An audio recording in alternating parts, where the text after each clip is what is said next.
Welcome friends. Today we are going to discuss the centromere and the telomere. Their structure and their function we will discuss.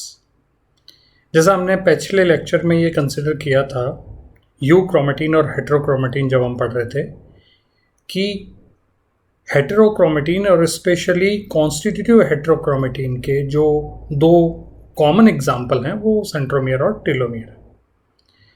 11th-12th onwards जब हम classes में पढ़ रहे हैं कि chromosome morphology में भी हमने प्राइमरी कंस्ट्रक्शन को सेंट्रोमियर के तौर पे पढ़ा है और लीनियर क्रोमोसोम के एंड्स को हमने टेलोमियर के तौर पे पढ़ा। तो उसी सिलसिले को आगे बढ़ाते हुए हम ये देख रहे हैं कि सेंट्रोमियर प्राइमरी कंस्ट्रक्शन के तौर पे देखा जाता है जब माइक्रोस्कोप में क्रोमोसोम को स्टडी किया जाता है। ये कंस्ट्रक्शन रीजन बेसिकली एक हेटेरोक्रोमेटिक रीजन है, यानी हेटेरोक्रोमेटिन है, यानी जो डीएनए है उसके साथ में हिस्टोन्स इस कदर अटैच्ड है कि वो कंडेंस्ड फॉर्म में आ रहा है काफ़ी ज़्यादा, जिसकी वजह से उसका ट्रांसक्रिप्शनल इनएक्टिवेशन हो जाता है। तो इस हेटेरोक्रोमेटिन रीजन की खास बात यह है कि ये मियोसिस और माइटोसिस में जो स्पिंडल फाइबर्स होते हैं उन स्पिंडल फाइबर्स की अटैचमेंट को फैसिलिटेट करवाता है। अब ये जो स्पिंडल फाइबर्स हैं ये क्या करते हैं, ये क्रोमोसोम को मूवमेंट करवाएंगे, कभी मेटाफेज प्लेट की तरफ, कभी उससे अपार्ट जो दो ध्रुव हैं, जो दो पोल्स हैं उनकी तरफ, और इस तरीके से ये क्रोमोसोम के दोनों क्रोमेटिन को सेग्रीगेट करने में भी हेल्प करता है। ठीक है, या हम यूँ कह दें कि जो दो क्रोमेटिड्स होंगे उन दोनों क्रोमेटिड्स का जो साइट ऑफ अटैचमेंट है वो सेंट्रोमेरिक जोन है। ओके, अब ये क्रोमेटिड 1 से 2 कैसे बन गए वो हम सभी अच्छे से जानते हैं कि इंटरफेज के स्पेशलाइज्ड सब फेज एस फेज में, सिंथेसिस फेज में डीएनए का रेप्लिकेशन होता है और डीएनए का डबल अमाउंट बन जाता है, और यही डबल अमाउंट एम फेज यानी मियोसिस या माइटोसिस के टाइम पर ये काफ़ी कॉम्पैक्ट और कंडेंस हो जाता है और हमें क्रोमेटिड की फॉर्म में दिखाई देने लगता है।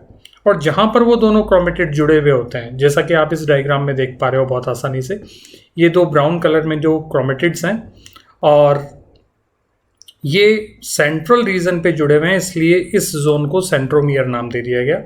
और इसी सेंट्रोमियर के चारों तरफ कुछ प्रोटीन्स एसोसिएटेड होती हैं जिनको हम काइनेटोकोर बोलते हैं, और ये काइनेटोकोर जो है वो स्पिंडल फाइबर्स यानी माइक्रोट्यूब्यूल्स के साथ में अटैच्ड होती हैं, जिसकी वजह से स्पिंडल फाइबर्स पर इस क्रोमोसोम का प्रॉपर वे में मूवमेंट हो पाता है। कभी वो मेटाफेज प्लेट में एग्रीगेट होते हैं, वहाँ पे सेटल होते हैं, और एनाफेज, लेट एनाफेज में वो दोनों क्रोमेटिड अलग अलग होकर दो अलग अलग पोल्स की तरफ मूव करते हैं।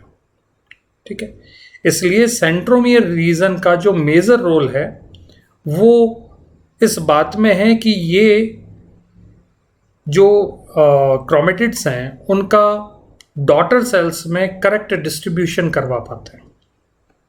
ओके, तो ये सेंट्रोमियर का बेसिक जोन है। सेंट्रोमियर की डीएनए सीक्वेंस को जब एनालाइज किया गया तो साइंटिस्ट ने ये देखा कि सैकेरोमाइसिस सर्विसी में ये तकरीबन इसका कोड सीक्वेंस 125 बेस पेयर का होता है, और उसको उन्होंने 3 भागों में विभाजित किया, CDE1, CDE2 and CDE3। CDE means centromere DNA element. इन तीनों रीजन में से जो लार्जेस्ट डोमेन है, जो सबसे बड़ा हिस्सा है, वो है CDE2, जो तकरीबन 80 to 85 बेस पेयर का जोन है, और ये 80 रिच सीक्वेंस है, यानी यहाँ पर एडेनिन और थायमीन बेस पेयर्स का बाहुल्य है। सेंट्रोमियर्स को जब स्टडी किया गया तो ये भी पता चला कि ये बहुत ही हाईली रिपीटेटिव सीक्वेंसेस यहाँ पे प्रेजेंट होती हैं। ठीक है, जिसका एक एग्जांपल होता है अल्फा सैटेलाइट डीएनए, जो कि ह्यूमन बीइंग में देखा गया, और ह्यूमन बीइंग में भी ये 80 रिच और अल्फा सैटेलाइट के फॉर्म में ये प्रेजेंट रहता है सेंट्रोमेरिक जोन। प्लांट्स में जैसे अरेबिडोप्सिस है, उनमें वो टेंडम रिपीट्स में देखने को मिलता है।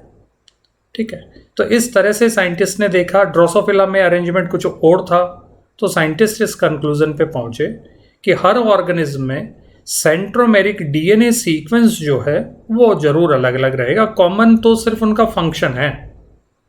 तो उन्होंने ये इस बात को पता लगाने की कोशिश करी कि अलग अलग सीक्वेंस होने के बावजूद फंक्शन कॉमन क्यों है। तो वो इस कंक्लूजन पे पहुंचे कि क्योंकि हेटेरोक्रोमेटिन है तो एटलीस्ट क्रोमेटिन तो है, और क्रोमेटिन है तो उनका हिस्टोन प्रोटीन के साथ एसोसिएशन है। तो साइंटिस्ट ने जब इस हेटेरोक्रोमेटिन रीजन यानी सेंट्रोमेरिक हेटेरोक्रोमेटिन रीजन को डिटेल में स्टडी किया तो उनको पता चला कि यहाँ पर जो कॉमन हिस्टोन होते हैं कौन कौन से होते हैं, H1, H2A, H2B, H3 and H4। इनमें से H3 के बजाय H3 का कोई वेरिएंट होगा वहाँ पे, और उसको उन्होंने नाम दिया CENPA। CEN stands for centromere, P for protein, A for type of A protein. So centromeric protein A, ये इसको नाम दिया गया, और उसी नाम से हम आज तक इसको रिकग्नाइज करते चले आ रहे हैं। तो ये सभी ऑर्गेनिज्म में यूनिफॉर्मली प्रेजेंट देखा गया है, लेकिन सीक्वेंस, डीएनए सीक्वेंस अलग अलग देखी गई हैं। तो साइंटिस्ट ने ये कंक्लूजन निकाला कि ये डीएनए का प्राइमरी सीक्वेंस जो होता है वो सेंट्रोमियर के फंक्शन के लिए और उसके आइडेंटिटी के लिए उतना ज़रूरी नहीं है, लेकिन उसका जो क्रोमेटिन स्ट्रक्चर है वो इंपॉर्टेंट है। So it is the chromatin structure rather than the specific DNA sequence is responsible primarily for the determination of function of the centromeres. Such kind of inheritance is called epigenetic inheritance. क्या होता है epigenetic inheritance में? इसको हम पहले genetic inheritance पे देखते हैं। जेनेटिक इनहेरिटेंस मीन्स जो वो इनहेरिटेंस पैटर्न जो डीएनए की सीक्वेंस ATGC इस सीक्वेंस से डिटरमाइन होता है। अगर उस सीक्वेंस में कुछ आपने चेंज कर दिया तो वो चेंज ही आगे प्रोसीड करेगा, उनको कहते हैं हम genetic inheritance. Okay, epigenetic inheritance का मतलब है जेनेटिक मटेरियल पर सुपरफिशियली जो चेंज होते हैं और वो अगर इनहेरिट करते हैं तो उनको हम एपिजेनेटिक इनहेरिटेंस बोलते हैं। अब ये क्या होता है बेसिकली होता है कि डीएनए का जो सीक्वेंस है वो किसके साथ एसोसिएटेड रहता है, हिस्टोन्स, और हिस्टोन के एसोसिएशन से वो कभी कंडेंस्ड फॉर्म में होगा, कभी वो डीकंडेंस्ड फॉर्म में होगा। तो ये जो पैटर्न है कंडेंसेशन और डीकंडेंसेशन का जो इनहेरिट करता है उसको हम बोलते हैं एपिजेनेटिक इनहेरिटेंस। और यहाँ पर भी हम देखते हैं कि सीक्वेंस सेंट्रोमियर का मैटर नहीं करता, रादर देन उसका क्रोमेटिन स्ट्रक्चर मैटर करता है और वही इनहेरिट करता है। इसलिए इसको किसके एग्जाम्पल के तौर पे लिया जाता है, epigenetic inheritance. Okay, so basically epigenetic inheritance की जो इंफॉर्मेशन है वो कौन कैरी करता है, हिस्टोन्स कैरी करता है। Okay, that's all. Now we are going to consider the telomere. Telomere कुछ नहीं होते हैं, डीएनए की जो लीनियर डीएनए के जो एंड्स हैं उनको हम टेलोमेरिक जोन में कहते हैं। ये एक स्पेशलाइज्ड स्ट्रक्चर है जिसमें काफ़ी बड़ा रीजन तो डबल स्ट्रैंडेड होता है, लेकिन कुछ रीजन जो 3' OH एंड पर होगा वो रीजन सिंगल स्ट्रैंडेड होगा। और ये जो सिंगल स्ट्रैंडेड रीजन है, इस सिंगल स्ट्रैंडेड रीजन में एक ही टाइप की सीक्वेंस जिसमें स्पेसिफिकली ग्वेनिन ज़्यादा होते हैं, यानी ग्वेनिन रिच सीक्वेंस जो होंगे वो उनके मल्टीपल रिपीट्स होते हैं। फॉर एग्जांपल ह्यूमन बीइंग में ये रिपीट होता है TTA-GGG। तो TTA-GGG मल्टीपल टाइम्स, 100 टाइम्स यहाँ पर इस सिंगल स्ट्रैंडेड सीक्वेंस को मेंटेन करते हैं। So the telomeres are nothing but the DNA sequences found in the linear chromosome. Actually telomere का नाम ही इसलिए आया है, टीलो मीन्स टर्मिनल होता है। तो टर्मिनस पे जो सीक्वेंस है, और टर्मिनस सर्कुलर क्रोमोसोम में तो देखने को मिलता नहीं, टर्मिनस मतलब एंड किस में देखने को मिलेगा, लीनियर क्रोमोसोम में। तो 2 टर्मिनस हैं तो जाहिर सी बात है 2 टेलोमेरिक सीक्वेंसेस वहाँ पे प्रेजेंट रहेंगे।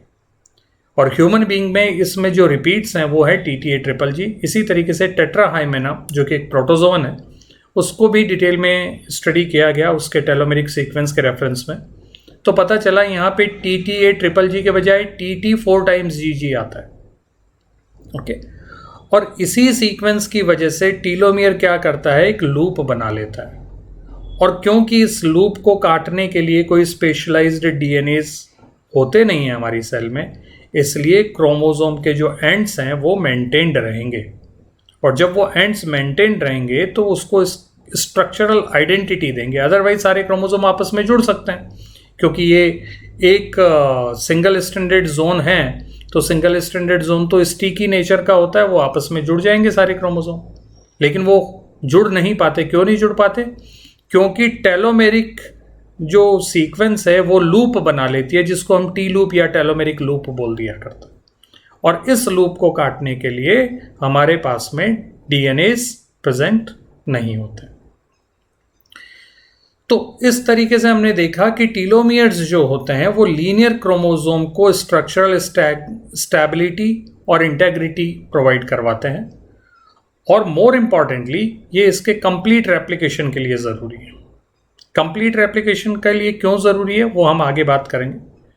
साइंटिस्ट ने एक प्राइमरी एक्सपेरिमेंट किया, और उस एक्सपेरिमेंट में उन्होंने टेट्राहाइमेना के टेलोमेरिक DNA को लेकर और यीस्ट के प्लाज्मिड के साथ में उन्होंने उसके एंड पे अटैच कर दिया। तो उन्होंने देखा कि जो यीस्ट का प्लाज्मिड है वो लीनियर क्रोमोसोम की तरफ रेप्लिकेट करने लगा। तो साइंटिस्ट ने कंक्लूजन निकाला कि telomeric sequence are necessary for the complete replication of a chromosome. अब हम बात करते हैं कि ये जो लूप बने हुए थे, इन लूप के साथ में काफ़ी सारे प्रोटीन्स एसोसिएटेड होते हैं, और इनका बेसिकली इन टीलोमियर्स का नॉर्मल रेप्लिकेशन नहीं हो पाता है। क्यों नहीं हो पाता?